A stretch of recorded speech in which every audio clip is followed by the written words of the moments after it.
everyone, Felipe here again, once more here with Dania. We're going to continue working a little bit with some self-defense related techniques.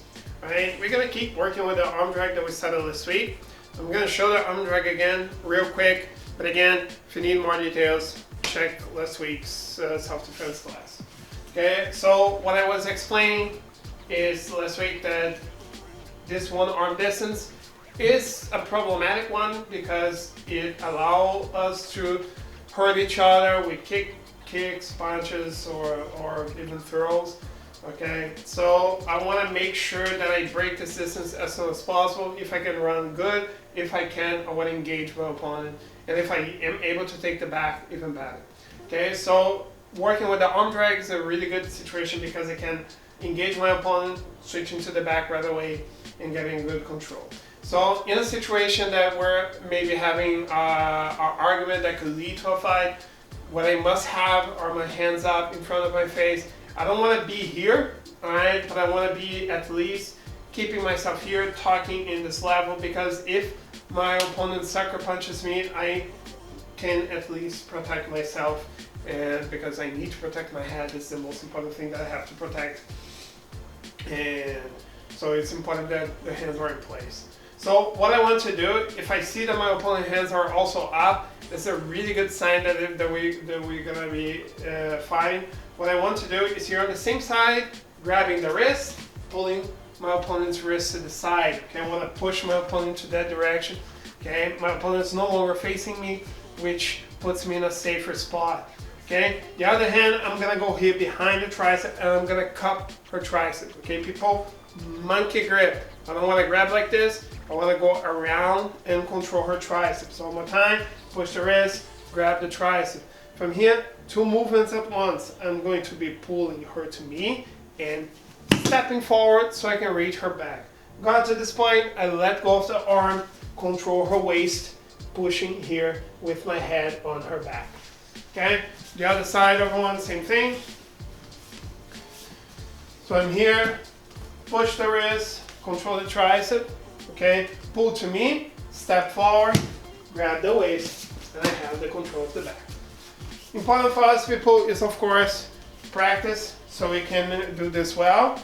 We're going to first do it slowly. 1, 2, 3. Okay? Once we're feeling comfortable, I want to have this swap quick. Okay?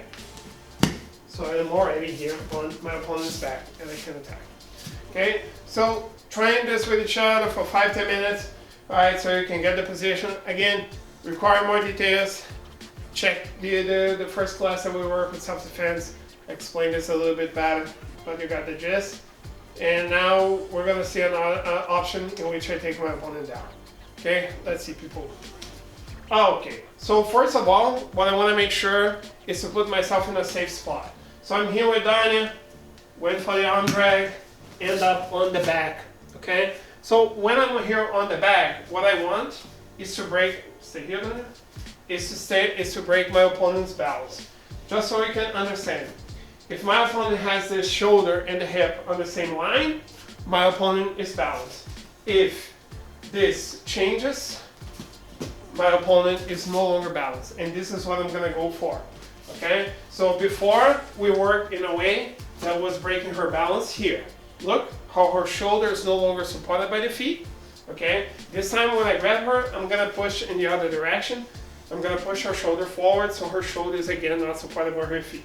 Okay, so I'm gonna go here with the arm drag, boom, control her waist, and here people, I'm gonna be pulling her hip to me and pushing forward with my head. Okay, I wanna have this control. If Dania tries to posture now, I'm gonna keep the control, okay? I need to have this position here to put my opponent in a bad spot. So from here, everyone, I can negotiate with Dania again if she's trying to cause me problems. If she's being aggressive, I can just tell her that I'm gonna let her go as long as she calms herself. But let's sometimes understand that it's gonna be hard to control our opponent on the feet. So bringing our opponents down is a really good way to get the control. So how am I going to do this? So I'm gonna have the control. Realize people, I'm pulling her hip to me, so I want to be really connected to her. And here, people, I'm just gonna start sitting, and I want to bring Dania over the leg that I have behind her legs. So I'm going to start sitting, so I'm gonna bring my hip to my right, and I want to bring Dania to my left. So I'm gonna drop, bring her down until she falls. As she falls, I'm gonna go on my knees as soon as possible, so I can bring myself up, and I want to grab her shoulder, moving here behind her back. Okay? From here, people, as soon as I have this scenario, what is important for me is to stay tight here with Dania, because as long as I'm here, Dania cannot be aggressive. If she tries to punch, I can control her arms. Dania cannot face me. Dania cannot move away from me. From here, I have a really good control, and I can hold her down or try to attack her in another way. But the idea is simply to control my opponent that is causing me problems. Okay?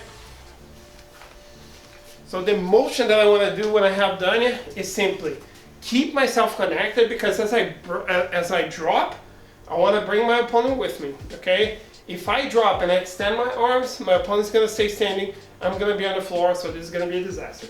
Okay? So I want to be here.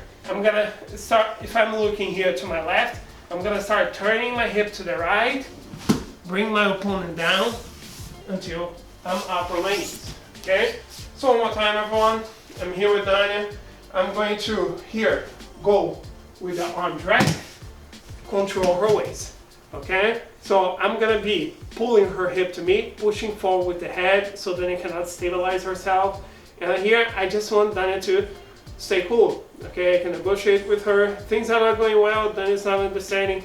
She still want to fight. So what I want to do is I want to start dropping my hip to my left, since I'm looking here to my right, and I want to bring my opponent down, stay on my knees, make sure that I'm here behind her shoulder, keeping the control. From here I can use my hands to protect.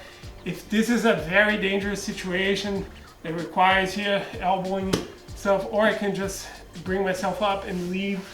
Okay, main thing is at the moment that you take your opponent down, it becomes easier to control, okay, because your opponent doesn't have that much space.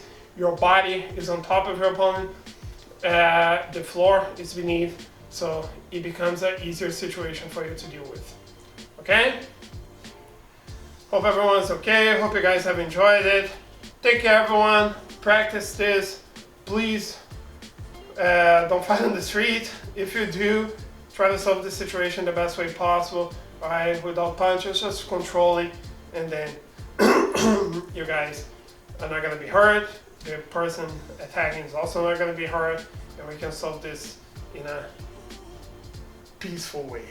Okay? See you guys next week. Bye bye.